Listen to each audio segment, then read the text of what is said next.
Welcome to এতানস creations. আজকে আমি ময়ূরের এই যে পালক, এই ময়ূরের পালক দিয়ে একটা ব্রোচ বানাবো।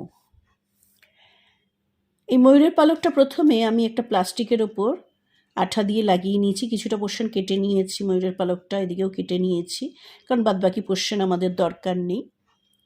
আর আমার কাছে বিভিন্ন কালারের ছোট ছোট পুঁথির মালা আছে, লাল, নীল, সবুজ, গোল্ডেন, সিলভার কালার, আর রয়েছে পাথরের চেন। এগুলো এবার আমি এই ময়ূরের পালকটার এই চারপাশে এইভাবে আস্তে আস্তে লাগিয়ে দেবো। তার জন্য আমি এই আঠাটা ইউজ করছি, এই গামটা দিয়ে আস্তে আস্তে লাগাবো। আর এই ময়ূরের পালকটার তলা নিচে আমি এই কাগজটা, এই পিচবোর্ডটা আর কি গোল করে আটকে দেবো। এবার আমি স্টার্ট করি। আমি পিচবোর্ডটা একটা রাউন্ড শেপে কেটে নিয়েছি আর তার উপরে এই ময়ূরের পালকটা লাগিয়ে নিয়েছি। এবার একটা ক্যারামের গুটি নিয়েছি। ক্যারামের গুটিটা মোটামুটি রাউন্ড শেপের, মোটামুটি নয়, পুরোই রাউন্ড শেপের হয়।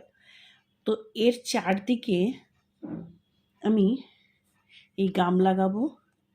আর ইচ্ছে আছে এই যে নীল রঙের পুঁতিটা, এইভাবে চারদিকে গাম লাগিয়ে নীল রঙের পুঁতিটা এইভাবে লাগিয়ে দেব।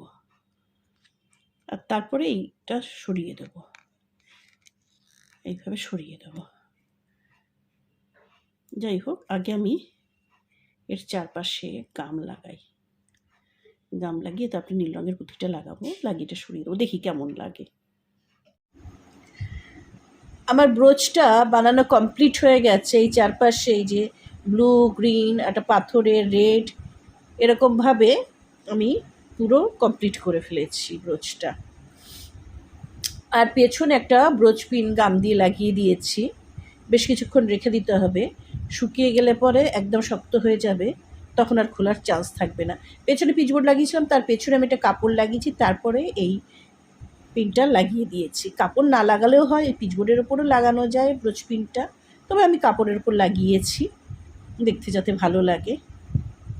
আর এই রেডি আমাদের ব্রোচ পিন।